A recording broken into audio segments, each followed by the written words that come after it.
Welcome, friends.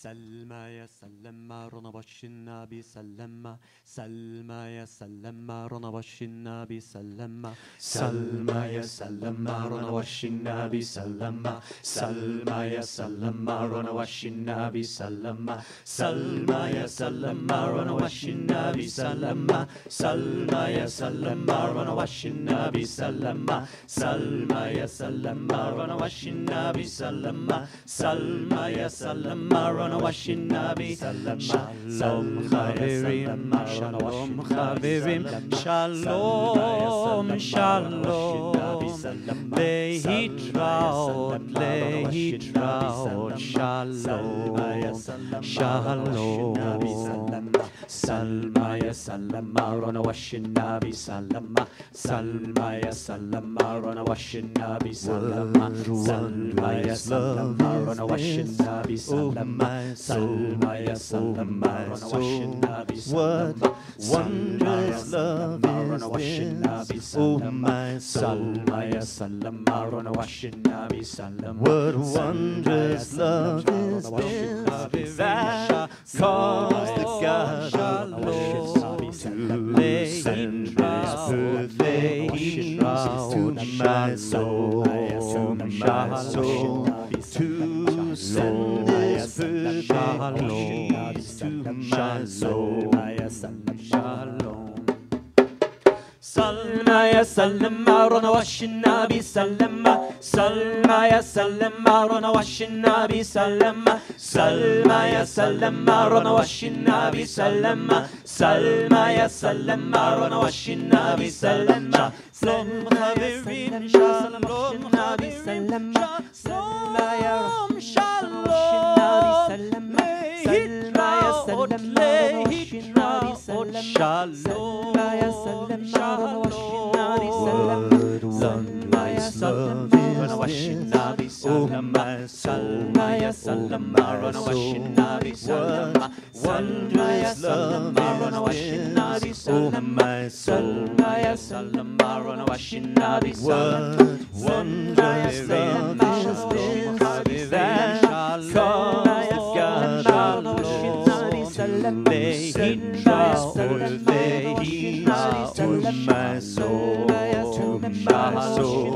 To send His perfect peace to my soul.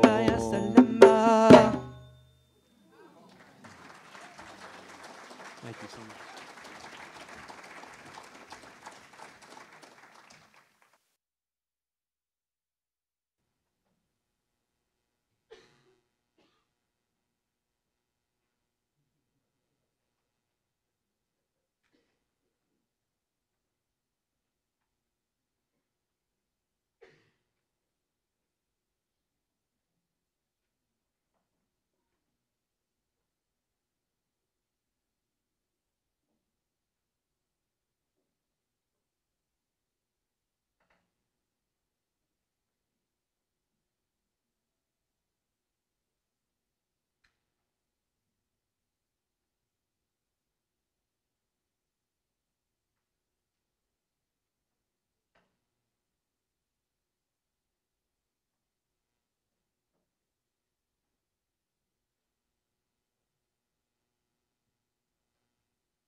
You have no idea how beautiful you look.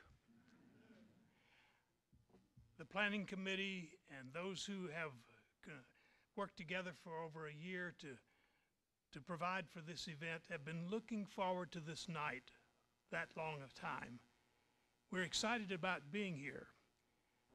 We're a countercultural gathering, if you think about it.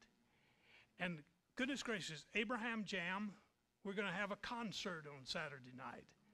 Won't that be fabulous? So spread the word, get the people here. On behalf of the Interfaith Peace Conference planning team and the Lake Junaluska wonderful assembly staff, I extend to you a very cordial greeting on this evening. This conference was initiated a decade ago as an ongoing response to God's call to peacemaking and reconciliation among us. Since the second of these gatherings in 2009, we have been an interfaith enterprise, affirming the communities of the Abrahamic faiths and welcoming people of all faiths that pursue God's call to peace. We've worked in partnership with various Christian denominations, Jews, Muslims, members of other religious traditions, all together to advance the work of reconciliation and peace here and around the world. The Interfaith Peace Conference began as a vision of a very special resident of Lake Junaluska. His name was Wright Spears. For over 30 years, Wright gave prophetic leadership to Columbia College in South Carolina, leading that school toward integration and championing various causes of social justice. He always talked about thinking globally while acting locally in order to bring a praxis to theology.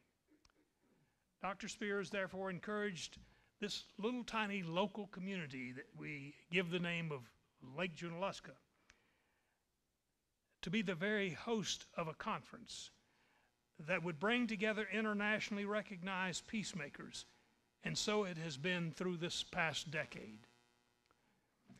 Over these 10 years, those attending this conference have gained insights from such luminaries as Father Elias Shakur, a Palestinian priest who opened dialogue with Israeli officials regarding human rights and matters required to establish peace with justice in Palestine, Israel.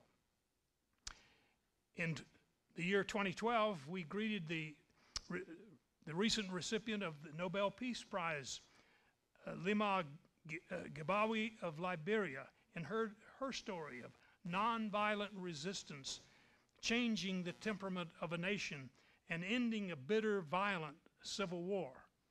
What a great story. And in 2012, we experienced the true spiritual heart of Islam through the profound voice of Rabia Harris, founder of the Muslim Peace Fellowship. So every year we've had something unique to offer. The executive committee and the planning committees have consistently attempted to listen to the pains of the world, to know where the conflicts are, and to choose relevant themes for the healing of our nation and world. Thus, at the conclusion of last year's arresting topic that we had on climate change as it impacts world peace and divisions that cause war as a result of climate change, we began to see, as we were planning for this year's event, a terrible kind of polarization that seemed to be happening in all the communities around our nation. It was also happening around the world. And a culture of polarization was indeed palpable within the life of the conference before it ended last year with the climate conference. Where better to demonstrate civility of dialogue and a spirit of respect for conflicting views than within the Interfaith Peace Conference that meets here annually. Thus, we began to develop the concept of this year's theme, Meeting the Other, Can We Talk? We're so delighted that we not only are reflecting upon this theme here at Lake Junaluska, but we really feel that each of us need to be evangelists for peace. So we're taking one segment, that is tomorrow afternoon, we're going over to UNC Asheville for one segment of the Peace Conference, in which each of our three keynote speakers will have a brief comments to make, and then we'll go into a panel discussion and involve students at UNC Asheville. Now, In one place in our booklet, we have the correct time and another the wrong time. I want you to listen to me very carefully. If you want to be a part of a caravan that goes over there, because we want to start promptly with Abraham Jam starting their music at 3 o'clock. It'll be in the Humanities Lecture Hall. But we have already sign-ups for 3 vans from a church that will lead out. And we will go to the lecture hall. And if you want to be part of that caravan, be talking with your friends tonight about carpooling. Get as many as 4 to 6 in each of the cars and just come on over. We hope that all of you will come and be a part of that. It's our way of entering into the culture of Asheville and the culture of young people. We want to bring the message of peace and reconciliation and listening to each other and talking with civility about our differences at a college campus. We have a special group here tonight, the Rural Fellowship of United Methodist. If you are a part of that fellowship, would you raise your hand? Look at this. Let's give them a warm welcome. They have chosen to have their annual meeting here, and they have focused in upon this because this is so integral to their ministry in rural areas. Reverend Carol Hovis is a member of our Peace Planning Committee for the conference. She's a Presbyterian minister and a spiritual director. She's been invaluable as we've made plans for this entire conference. She's a member of the Presbytery of Western North Carolina and a former executive director of the Interfaith Council when she lived in California in Marion County, California. So she's worked with interfaith realities in communities there and here. So Carol, if you now will come forward and introduce our first keynote speaker.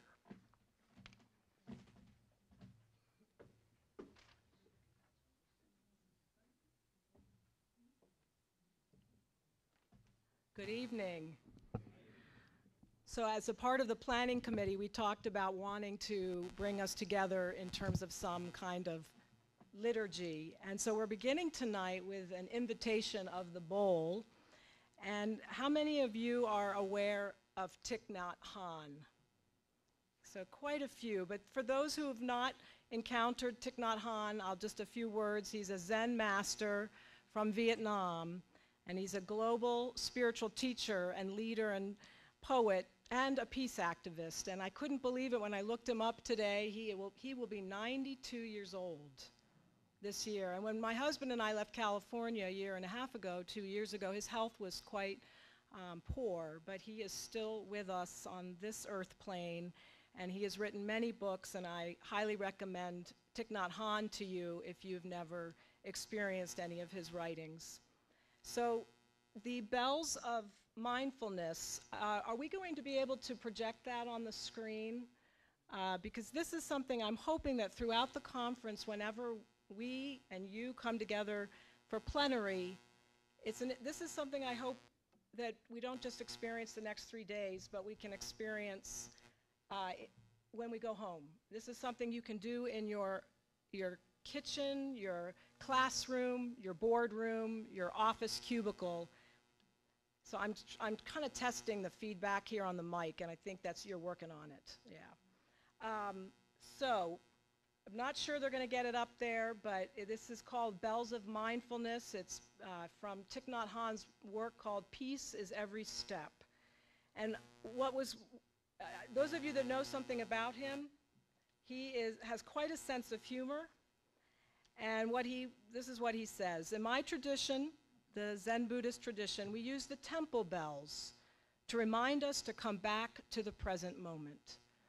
So we know in Buddhism, of all of its different flavors and denominations, it's that present moment, that every time we hear the bell, we stop talking, we stop our thinking, and we return to ourselves, breathing in and breathing out, and smiling.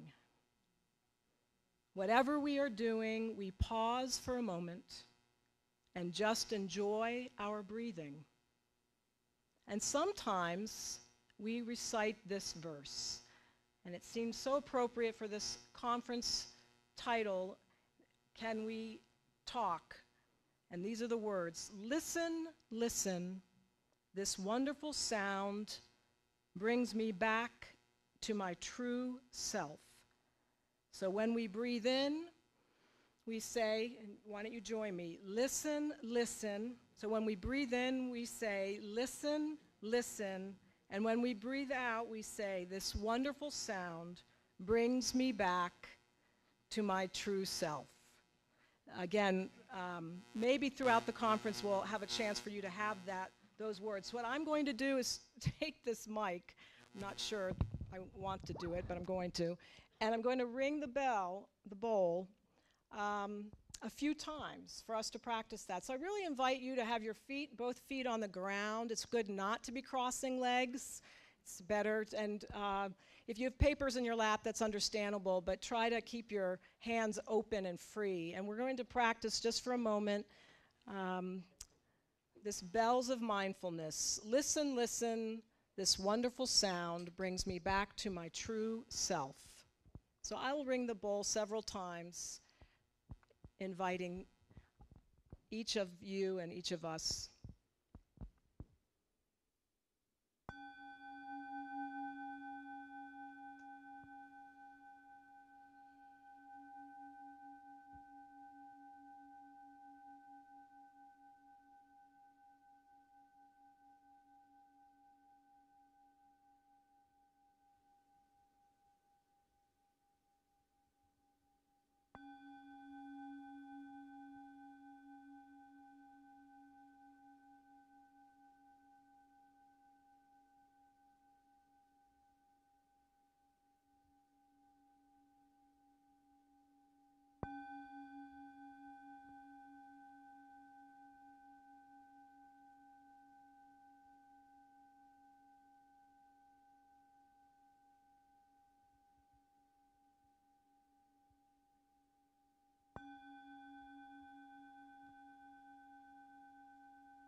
The last time that I ring the bowl, we can breathe in together and we will say, listen, listen, and then we will breathe out.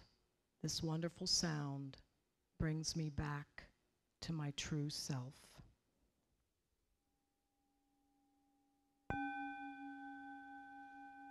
Listen, listen.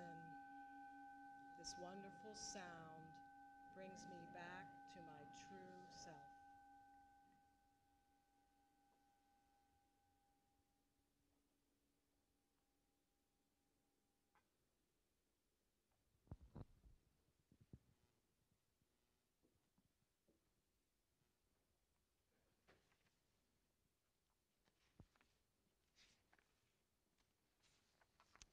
Now, if you will join me in the responsive prayer for unity.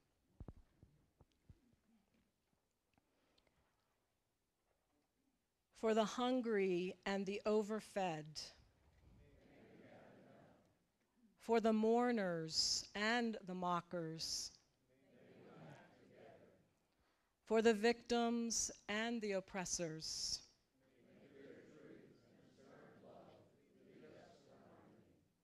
for the silenced and the propagandists, for the troubled and the sleek, for the homeless and the cosseted,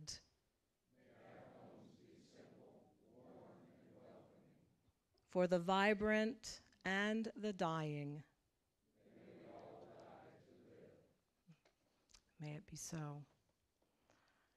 And now I believe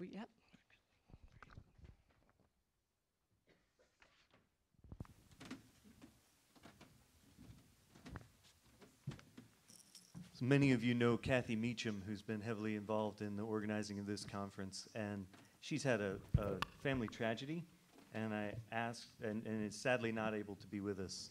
So I ask all of you, in whatever tradition you do that, in whatever way you hold someone up, to hold her in the light, as we say in my own Quaker tradition.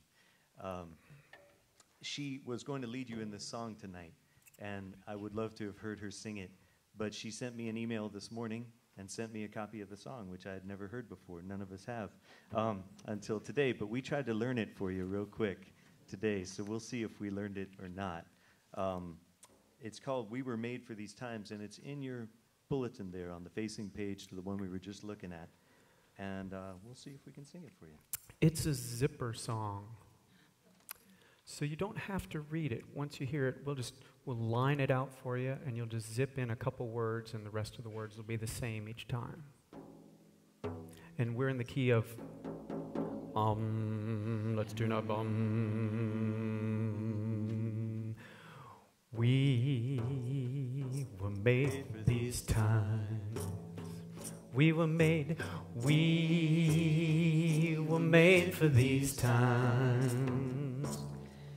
Like gold will keep on shining. We were made for these times. We have hope. We have hope for these times. You got it. We have hope. We have hope for these times. When like gold will keep on shining. We have hope for these times. We will sing. We will sing for these times. We will sing. We will sing for these times. And like gold will keep on shining. We will sing for these times. We will pray. We will pray. We will pray for these times. We will pray for these times. And like gold will keep on shining. We will pray for these times. Oh, let's do the first one again because it sounds so good. We were made for these times. We were made for these times. And like gold will keep on shining. We were made for these times. Just one last time we say, we were made for these times.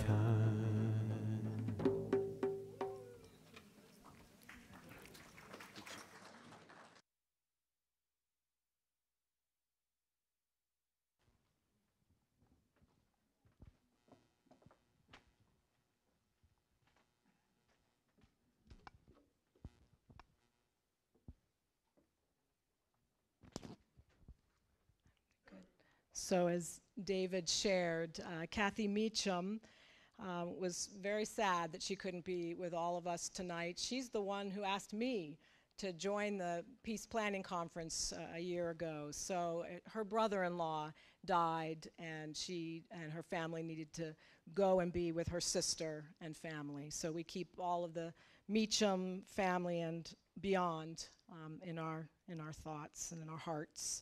So I have the privilege to introduce our rabbi tonight, who is a long 40-year relationship with Kathy. And so I'm going to read some of Kathy's words, and Rabbi Kramer has helped me edit a little bit of that for tonight. So it's Rabbi Nancy. Yeah, yes. So we'll tell Kathy about it later. Rabbi Nancy Fuchs Kramer and Kathy met 40 years ago when they were both in the PhD program at Temple University. Both were studying with classmates and scholars from all over the world's great religious traditions, and for a while it was the home of the academic post-Holocaust Christian theological work. Before being at Temple, Nancy graduated from Wesleyan University and Yale Divinity School. Since attaining her PhD in religion, Dr. Kramer became ordained and teaches at the Reconstructionist Rabbinical College in Philadelphia, where, among other things, she started the program in multi-faith initiatives. And what was fun was when we met tonight, I was able to mention my Reconstructionist colleagues from California, and of course, she knows them. Rabbi Kramer has traveled all over the world doing interfaith dialogues across all sorts of lines, within Judaism, among Jews, Christians, Muslims, Buddhists, and humanists. These travels have taken her to Israel, to Palestine, to Qatar, and to Murfreesboro, Tennessee. And now to Western North Carolina for her second time. So welcome back. She also helped found the Sisterhood of Salam Shalom, among many projects. All of her work, and these are Kathy's words, so I want to honor Kathy's knowing her all these years, all of Rabbi Kramer's work and her life are grounded in her humility, her love of life, her vivid curiosity, her sense of wonder, and her practice of empathy, compassion, and work for love made visible, justice. Dr. Kramer has 2 grown daughters and 2 grandchildren. Please welcome our dear friend, scholar, activist, rabbi teacher, Rabbi Nancy Fuchs Kramer. Yes, I was about to take it. Because I have a different mic.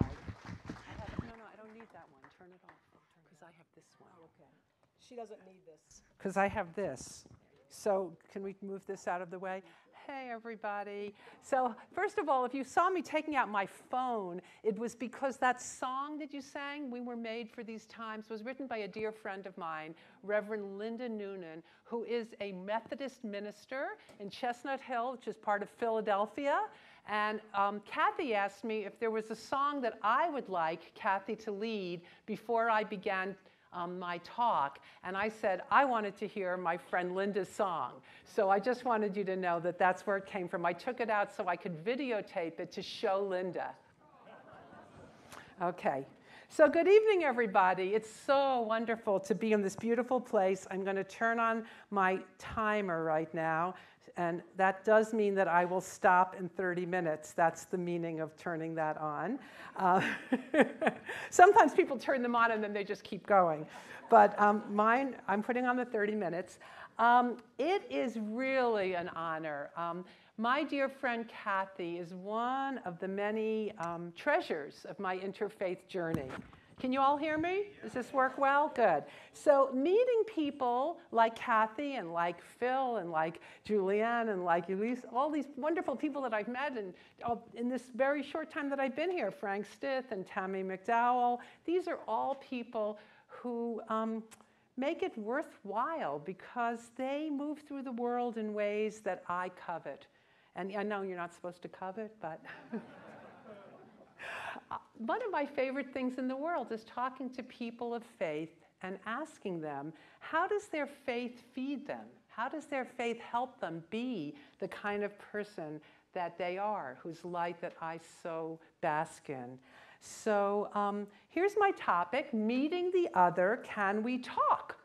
So obviously we can all talk. We talk a lot. The question is, can we listen? That said, I'm going to be talking to you for the next 29 minutes, and that feels strange on a subject about listening, but I really want to promise you that the rest of this weekend I plan to do a lot of listening, and I want to learn from you, and thank you for that opportunity, and thank you for listening to me. So I was recently at a conference where in the evening we had a campfire, and all these ministers and rabbis, and there were a bunch of Muslim people, different imams and other leaders of the Muslim community. We were asked to tell our signature joke. You don't have a signature joke? So here's my signature joke. a Reconstructionist rabbi noticed that her congregants were falling asleep during her sermons. She didn't know what to do. She prepared very well for them, but people seemed to be snoozing. So she had this friend who was an evangelical pastor, and he said, "You should just listen for God. God will speak to you and tell you what to say." So the next week, it was Happy Yom Kippur, she didn't prepare at all. She just got up in the pulpit, and she was quiet, and she listened. Now, usually her relationship to God, the dialogue had been a trifle one-sided. So she was a little nervous, but she trusted her friend, and miraculously, she heard a voice. And the voice was speaking directly to her. And it said, "You should have prepared."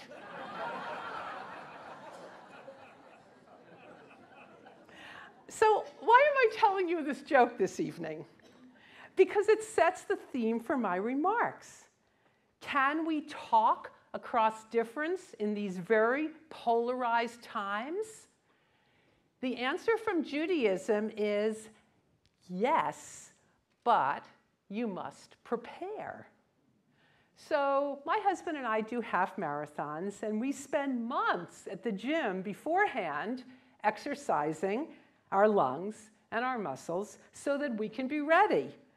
I think of entering difficult conversations, something like going on a mountain trek.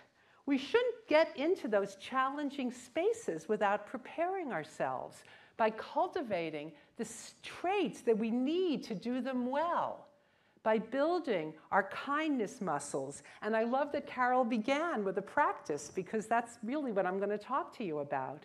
We all know when we go to these dialogues, the first thing that happens is they put up on the board ground rules for dialogues. You've all been there, right? Everybody make I statements, the confidentiality, all the different rules. Well, I have a new way of doing, not new, it's an old way of doing things, but the way I do it when I do dialogues, instead of ground rules, I like to think about grounding virtues.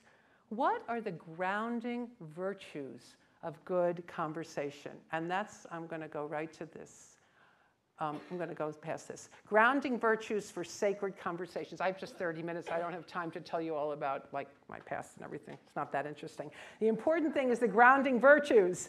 So I want to tell you that I'm going to put out 4 of them, okay? 4, to me, they come from Jewish tradition, Jewish teachings, but all the traditions notice these things, and they have names for them. We all have different language. We're all pretty much heading in the same direction. And actually, as we become more multilingual, we get more nuance, and we get actually better at speaking our language and at hearing the others. So I'm just going to put out 4 grounding virtues, and I'm going to ask you to think about a question related to the 4 of them. So here are the grounding virtues, and they have Hebrew names, but I left the Hebrew names off this time because just get right to the virtue. Watchfulness. I think that's the most important virtue, really, is actually being aware, present, mindful of what's happening in a conversation around us and inside us. I think I know me, and most of you probably too, notice what you're feeling just a little too late. Wish you, oh gosh, I should have thought of that sooner. I should have noticed that sooner. And a great favorite of mine who just recently passed away, Ursula Le Guin, said, "Fear is seldom wise and never kind." And I think often when we're in those spaces where we're feeling is fear. So that's one thing. That's one, watchfulness. The second one that I wanted to suggest is humility. Taking up the right amount of space. Now, some people think humble is about making yourself small, but I like the Jewish understanding of humility. Alan Marinus actually is the teacher who taught me this. Taking up the right amount of space, not too much, not too little. And asking ourselves as many times as possible. I have Post-its all over my house, or I should anyway. I have a few in my office. Are you sure? Are you sure? Are you sure? Listening as passionately as we want to be listened to. And then when the going gets rough, Follow the advice of Parker Palmer and turn toward wonder. In other words, I wonder why. Ask a question. That's the second one that I would point to, grounding virtue. The third one I'd point to is loving kindness.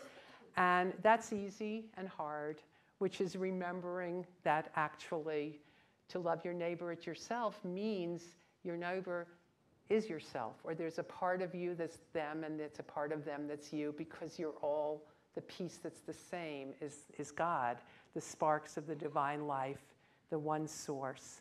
Coming back to that challenge. And the last one is equanimity, remaining calm in the midst of the storm. I have a hard time with that one too, because when I get excited, I get excited.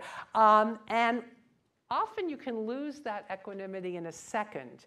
It's not about losing it. It's about recovering quickly. That's the key that I've learned. So how do we, okay, so now I'm going to ask you a question.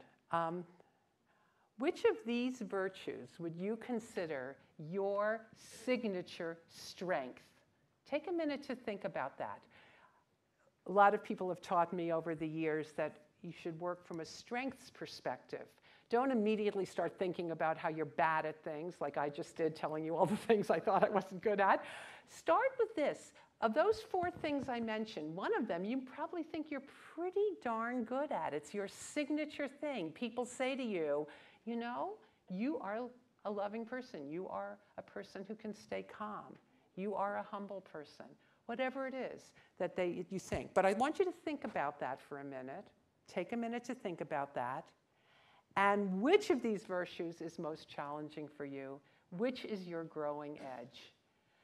And the reason I start my classes at rabbinical school with this exercise, I hand out these virtues and I make the students talk to each other in twos, and then we go around in the classroom, and everyone in that classroom knows what the other people in the classroom consider to be their signature strengths and what they consider to be their growing edges. And as a result, that we keep each other honest. We actually work with each other on that, okay? So let me just turn, I'm sorry, the phone just went off again, which I didn't expect. Okay, good. So how do you grow these virtues? What are the practices? You heard Thich Nhat Hanh has a practice with the bell. What are the practices that you have in your life, be they prayer, be they yoga, whatever it is that you do in your life, how do you do those with the intention of cultivating these virtues? So I think that what our traditions teach us is that the way to cultivate these virtues, there are many ways. Prayer is one of them. Living in community is another. But the way to cultivate these virtues is only through disciplines that we do exactly when we least want to do them. I spend a lot of time thinking about all this, and doesn't mean I spend enough time actually doing the disciplines, because I'm busy writing about them and talking about them. And I will say that I have learned over the years that this is probably where we as religious people have the most to teach our culture. Because our culture has talked a lot about spirituality. But spirituality in our culture today is often a kind of a, like, feeling good, you know, having the experience of the holy, having God show up for us, as opposed to thinking about spirituality as the disciplines that really help us show up for others. So in the next bit of time, I'm going to tell you about 4 Jewish teachers who have shaped for me how I understand this work. Let me just see one more thing. Oh yeah, I have a poem there, but I'm going to hold off on the poem until the end. So the first Jewish teacher that taught me all this, kind of shaped who I am and why I do the work this way, was a man named Mordechai Kaplan. And Mordechai Kaplan is, how many of you ever heard of Mordechai Kaplan? Oh, great. Okay. So Mordechai Kaplan founded the movement that I'm a rabbi in, the Reconstructionist movement. Those of you who don't know this movement, I will just tell you our joke, which is that a Jehovah's Witness married a Reconstructionist, and their children walked around the neighborhood, rang bells, and said, "What do you believe?"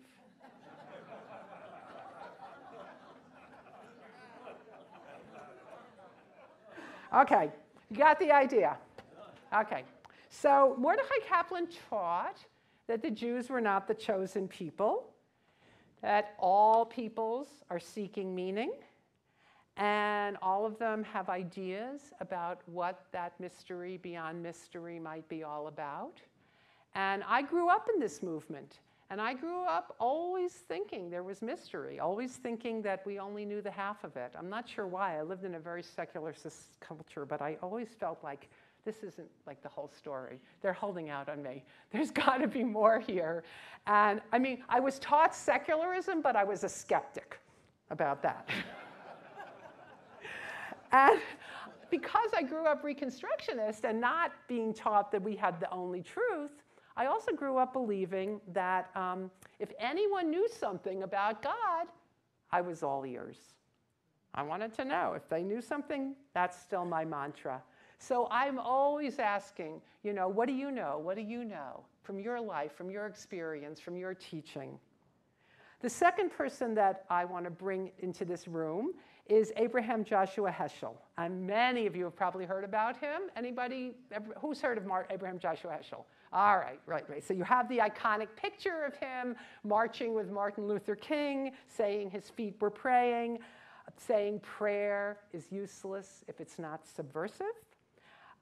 He also had some really deep teaching about interfaith. When he went to the Union Theological Seminary as the first Jew to be a scholar in residence there, he gave this wonderful speech in which he said, we must meet each other at the place where each of us is most frightened and most embarrassed. He used the word embarrassed, and I love that. So often when I go to interfaith conferences, I see that we're sort of like trying to teach each other what we want them to know about us. In fact, I once went to a conference where the topic was, what do you want Christians to know about Jews? That was what I was supposed to speak about. And I was like, I don't want to talk about that. I want to talk about how neither of us, neither Jews nor Christians, actually knows a lot about what we need to know to live in this world. And I want to actually come from that place of vulnerability. So vulnerability has become a very popular topic right now because have you seen that Brene Brown has this wonderful TED Talk that went viral in which she is a psychologist, and she said that, you should watch it if you haven't, people do best, they connect best, they lead best, they parent best when they come from a place of their own vulnerability.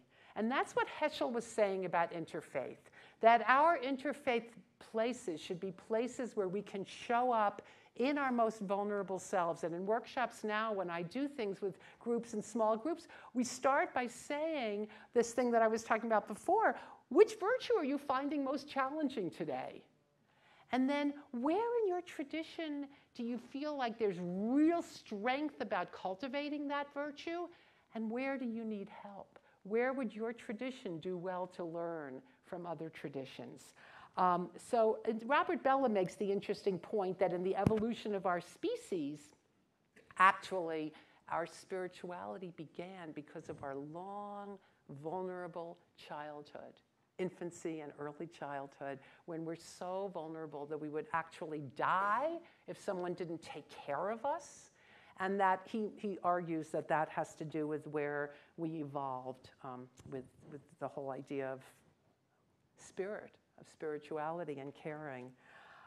So I'm going to move on now to my third teacher, a man named Zalman Schachter Shalomi, who's known by the name of Reb Zalman, and Rabbi Bentley knew him well. Reb Zalman came as a refugee from Nazi Germany as a teenager. And he became a young Lubavitcher rabbi. He wasn't a rebbe yet, he was just a rabbi. And he was serving in a little town in Massachusetts. He knew nothing about other religions. And he wanted to become a campus minister, before a campus outreach person, actually. There's something called Chabad that reaches out all over. Before there was a Chabad outreach, he and a man named Shlomo Auerbach were the two first ones. In order to get on the campus, he needed a master's degree. He went to Boston University to get the master's degree, and he saw there was a course in the catalog called Spiritual Resources and Disciplines with Labs. And he saw that it was taught by the dean of the chapel. So he went in to talk to this guy, and he was like, I don't know. I certainly don't know about the labs. I mean, I'm a Hasidic rabbi. And remember, young guy. And it turned out that the dean of the chapel was one of the great theologians of the 20th century, an African-American thinker by the name of Howard Thurman. And Howard Thurman looked at I keep calling Reb Zalman, that's what I call him, but in those, let's just call him Zalman. Howard Thurman sat and talked to this young Hasidic rabbi with his payas and his thing. He said to him, he looked at him and he said, do you trust the Ruach HaKodesh? He used the Hebrew words for the Spirit of the Holy One. And at that point, Reb Zalman decided he could trust, that he was in good hands, and he went on to a very interesting career, not only as an emissary for Chabad, but he was an emissary who got as well as gave. Ended up being ordained as a Sufi sheikh in California, became a dear friend of Thomas Merton, although he was not ordained as a priest, a Catholic priest. Met with the Dalai Lama. This is a man who really did the interfaith thing. And he was the one who taught me about the power of practices. He would tell me how he'd go to these interfaith dialogues with mystics, people who are really deeply in, and they would just sit there in silence together because they didn't have to argue about theology. But in the morning, he would see them all doing their practices. And one day, he was up there putting on his tefillin, you know, the phylacteries, they're called in English, the boxes, right? And he was putting on his tefillin, and he looks over and he sees a Native American, really spiritual leader, I guess, religious leader, doing something with drums and all kinds of stuff over there. And the Native American guy comes over to Reb Zalman and he says, what are you doing? And he tells him, he explains what it is. He says, and the guy says to him, you mean there's words inside the boxes? They mean that's leather? Real leather. You mean you put it on your head and you put it on your arm every day? He looks at him, he said to Reb Zalman, that's strong medicine. And, you know, I think about that a lot. These practices are the strong medicine. And neuroscience is now telling us that there's a long distance to travel from the most rational, conscious parts of our brains, the parts we used to call the heart, but it's actually all in the head, but it's the brain, but it's the part of the brain we call the heart. That's where a lot of our behavior originates. And it's a long distance from there. It's a really long distance from the part of our brain that thinks everything up and logic chops to that part, and then out to the hands where we actually do the work. But our traditions are ahead of us in this. They know that we need embodied practices. And that's why there's a popular revival of yoga, of meditation, of Ignatian spirituality, of Sufi chanting. And in Judaism, we have a revival going on. And I'm getting near the end of my talk now, so I'll just tell you briefly about a Jewish religious practice, a quintessentially Jewish practice actually, called Musar, that developed in the 19th century. And it's about... It's very intellectual in that it's about reading texts that involve character cultivation. but it involves working with others, working in pairs, in chavruta, to read these texts together, to analyze how they're affecting our own lives, and then to be in groups, which we call a vad, so where we discuss these things, where we work each week or month, depending on how you do it, on a different character trait. So Musar is having a revival now. You've heard of Neo-Hasidism.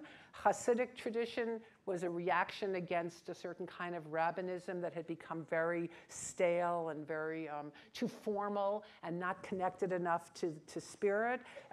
Musar is another reaction, also it came from a different part of Europe, but also from Europe. And that Musar, Neo-Musar, is taking a little longer to ramp up than Neo-Hasidism did, in part because it's a little more countercultural to our world right now. It's a lot of work, actually. But I have found it to be really meaningful to me. I'll be happy to talk more about it at another time. But it has been, for me, a grounding. I've been in Musar now for 14 years. I've gone to a VOD every week. I have a chavruta that I meet with on the phone. We read texts. I got my husband involved.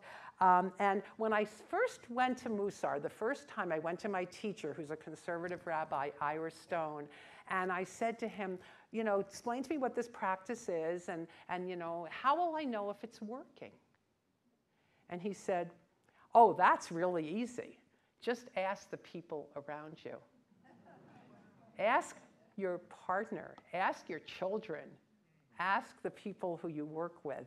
They'll tell you if it's working. I don't care what you're experiencing, it's what they're experiencing that will tell you whether Musar is working. So I'm sorry, I had this thing, like my phone actually, oh, there it is. It just shows I have 6 more minutes. So can we talk? I work with college campus chaplains right now. That's what I do. I have a grant to spend the next 3 years talking about virtues and character and can we talk and dialogue, because campuses are the ground zero of difference. Our college campuses are the place where all the problems that were mentioned in the write-up of this conference are extremely felt, because students come there passionate, full of desire to fix the world, not sure they can talk to their roommates. They experience difference, huge amounts of difference, more than they might have ever experienced before in their lives, and honestly, more than they may ever experience in the future of their lives, because this is the moment when they're all there together. And the campus chaplains, as I explained in my grant, needed help in thinking about this. So I've had the pleasure of spending a lot of time hanging out with some of the best people you'd ever want to meet, people who have chosen to spend their lives on campus working with young people at this time in their lives, which is so transitional, at this time in our country's history that is so challenging, if not alarming. So one thing that's helped me, I'll just throw this out here. I can't spend a long time talking about it in 3 minutes, but 5 minutes I have. Danielle Allen, a scholar at Harvard University, government professor, ethics professor. She happens to be an African-American scholar who studied a lot about race, but in the book that I'm recommending is called Talking to Strangers. And then the subtitle is Anxieties of Citizenship Since Brown versus Board of Education. And in this book, what she talks about is how our society has such a hard time with a virtue that she calls civic friendship. How do we find ways to create spaces where public dialogue, what is the goal of those dialogues? Is it consensus? Is it respect? Is it a kind of way of being together that is absolutely necessary if we're going to survive as a democracy? And she brings in wisdom from Aristotle and Habermas, and she brings in wisdom from Hannah Arendt. I want to mention one person that she brings wisdom from that was maybe surprise you, Ralph Ellison. She talks about Ralph Ellison and his book, The Invisible Man, and she says that she wants you to think about some of the virtues, one virtue that you're going to need to bring to interfaith or to interpolitical dialogue, creating community across difference: sacrifice, And the word sacrifice is like, well, I don't want to sacrifice. I want to be myself. I want to like let it all hang out. And she's like, no, actually sacrifice, according to Ralph Ellison, can be illegitimate when you're asked to sacrifice in a place where you don't trust. But if you can build trust, there's a way in which actually it's a circle, because you have to sacrifice to build the trust, and some people have to begin the process. But actually the idea of sacrificing is, can be a voluntary goodwill offering, and taking a piece of yourself that you wish you could put out there, but you actually can't. I can give you examples of that if I had time, but I want to say that for me, being able to talk to my students who want so much to be able to say exactly what they think all the time and how they feel about it, and when we have issues, especially across race stuff and across politics, across Israel-Palestine dialogues, the idea of that sacrifice might be framed as something good, as something needed, is something I just want to throw out to you. And I'm going to close with another story.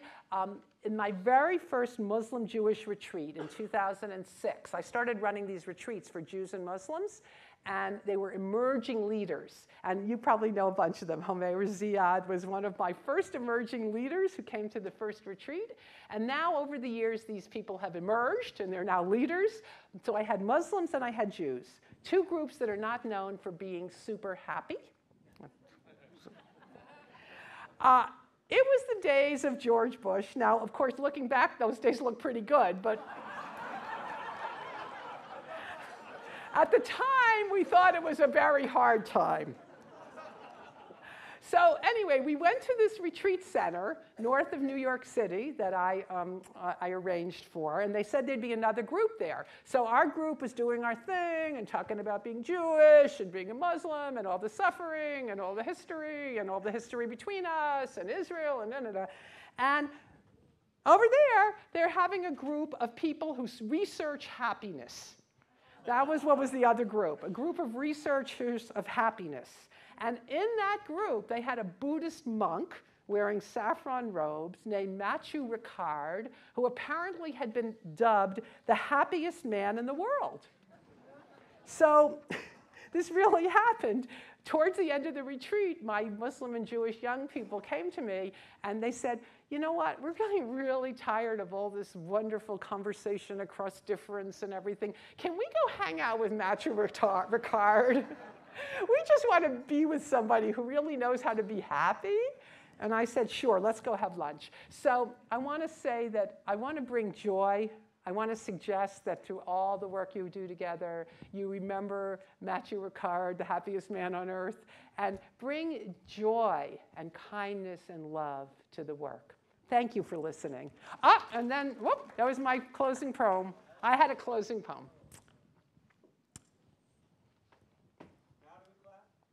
From the place where we are right, flowers will never grow in the spring. That's my 30 minutes. Thank you very much.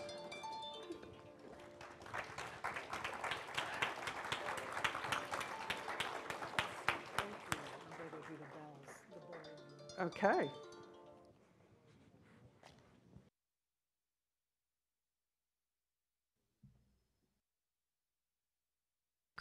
Rabbi Kramer, would you go ahead and can you read that for us so we can hear? You're right. Oh, let me just say, Yehuda Amichai, Israeli poet, 20th century. From the place where we are right, flowers will never grow in the spring. The place where we are right is hard and trampled like a yard. But doubts and loves dig up the world like a mole, a plow. And a whisper will be heard in the place where the ruined house once stood.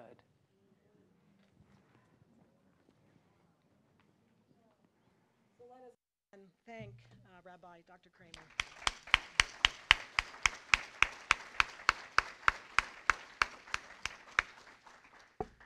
And the beauty of this conference is that we will have time to interact with all three of our guest speakers throughout the conference. So I am going to invoke the bowl again, and I wanted to share with you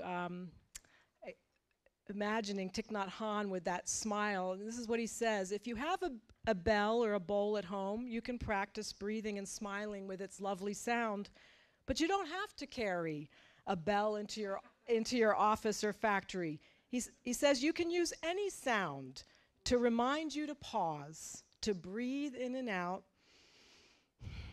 and enjoy the present moment. The buzzer that goes off on the phone, or when you forget to fasten the seatbelt in your car, is a bell of mindfulness. And even non-sounds, such as the rays of sunlight coming through the window. Tonight, I don't know who saw the moon. I mean, wow, I just felt that when I saw you. These are all bells of mindfulness that can remind us to return to ourselves. Breathe, smile, and live fully in the present moment, because that's all we've got. So I will ring the bowl a few more times, and Tammy McDowell, we're gonna work on, at some point in the coming days, you'll get these words from Thich Nhat Hanh. And I want to encourage whoever is leading in these different plenaries, because I'm not going to be that person. There's a beautiful bowl here that Bill Everett, also it's his bowl. So please, someone, if you remember, do that so that we can make that a practice throughout the next few days. So again, it's listen, listen. This wonderful sound brings me back to my true self.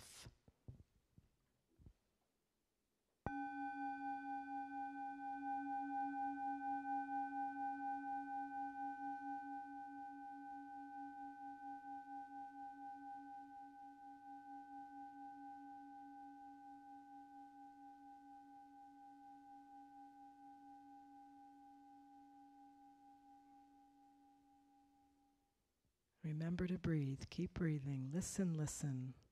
This wonderful sound brings me back to my true self.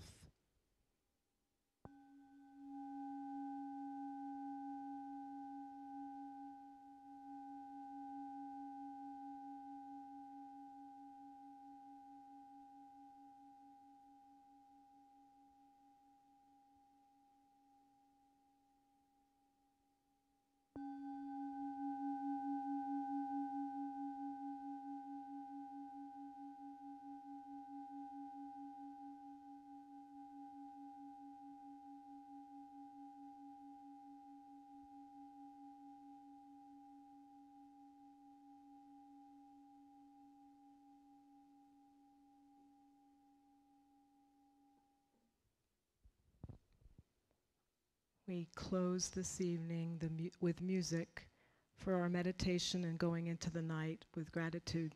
Yeah, Hakim Elias Kashani, part of our planning committee. Good evening. This piece of music you're about to hear is composed by a master of music therapy in the Islamic tradition, and the album is called Ocean of Remembrance, and the piece is just a repeated invocation of this oft-repeated phrase in the Quran, which is Bismillah ar-Rahman ar-Rahim, which means in the name of God, the universally merciful, the singularly compassionate. Have a blessed evening.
Yolda duralım kalmayalım. Leyla görelim Leyla. Sen sanmadın yerden şair acılar derman erişen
boyunuz ne etti?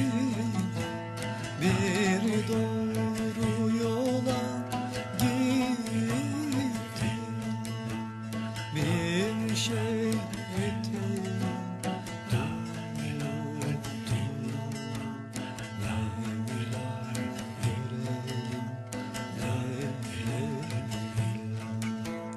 Bir şey eteğin tuttu.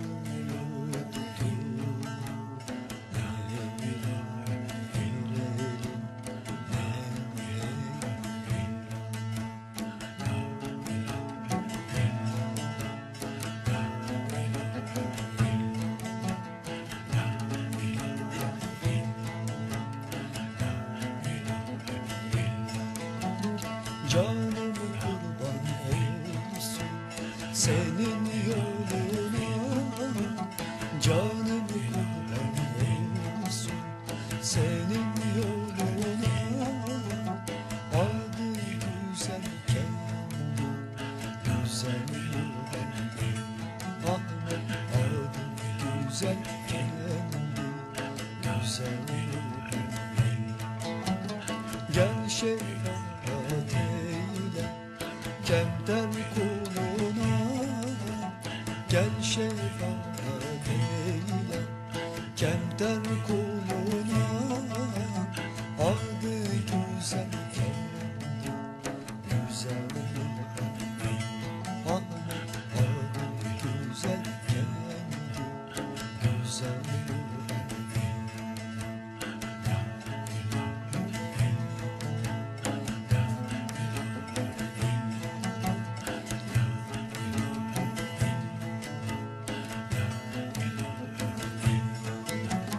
Mümin olanların çoktur cefası. Mümin olanların çoktur cefası. Ahirette vardır zevkü safası. Ahmet ahirette vardır zevkü safası. 18 bin bin Mustafa'sı. 18 bin bin Mustafa'sı. Adı güzel kendi güzel Ahmet. Adı güzel kendi güzel.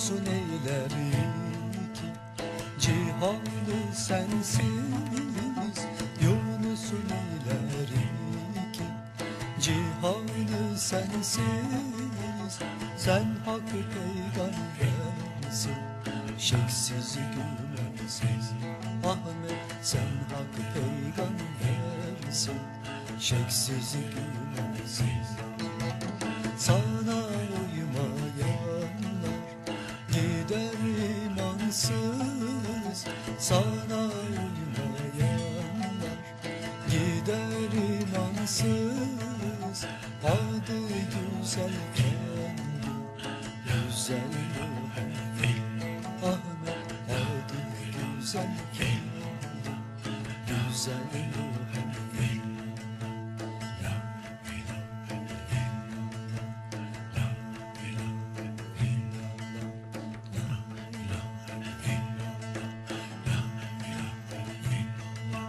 Gaflet ile hakkı buldum diyenler Her yarın hak divan bunda belli olur Ahir tedarikin gördüm diyenler Her yarın hak divan bunda belli olur Ahir tedarikin gördüm diyenler